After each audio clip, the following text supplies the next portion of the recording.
Je m'étais promis de ne pas refaire une vidéo sur la charte parce que j'ai peur d'être à la fois impertinent et redondant, mais on va prendre le risque aujourd'hui.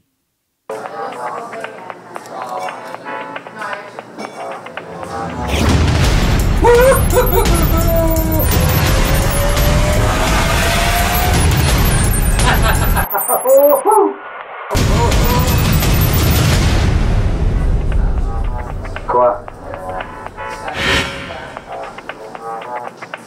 Tout d'abord, je sais qu'il y a plein de personnes qui se sont choquées après les propos de Denise Filiatro quand elle était interviewée par Paul Arcand. Mais j'ai écouté l'entrevue et pour dire la vérité, j'ai rien compris. Une des signataires est avec nous, Denise Filiatro. Madame Filiatro, bonjour. Et alors, pourquoi vous trouvez important, d'une part, de signer cette lettre et de le dire publiquement aujourd'hui que vous êtes d'accord avec la charte qui est présentée?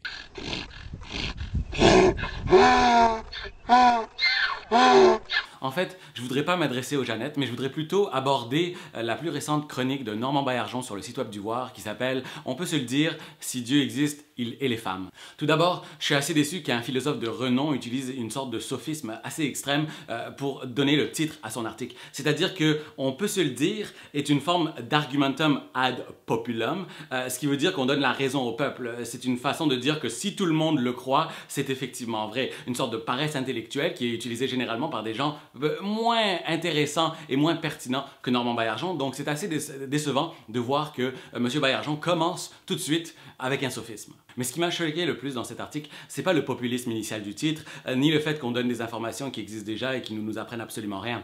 C'est un certain paragraphe qui suit. Si, au nom de la tolérance, il faut respecter le choix fait sans contrainte d'adhérer à une religion et le cas échéant de porter le voile, au nom de la même tolérance, les incroyants doivent pouvoir librement rappeler, sans être taxés de racisme ou d'islamophobie, ce que les grandes religions disent des femmes, qui est souvent si horrible. Et ils doivent ensuite pouvoir demander aux croyantes et croyants si elles sont au courant de tout cela et, dans l'affirmative, ce qu'ils et elles en pensent. Alors ça, mesdames et messieurs, on appelle ça du prosélytisme. C'est ce que la charte est supposée en fait enrayer via le retrait des signes ostentatoires, une charte soutenue par Normand Baillargeon. Donc c'est assez étrange qu'il demande que nous allions voir des femmes et des hommes et leur dire comme est-ce qu'on peut vous sauver finalement?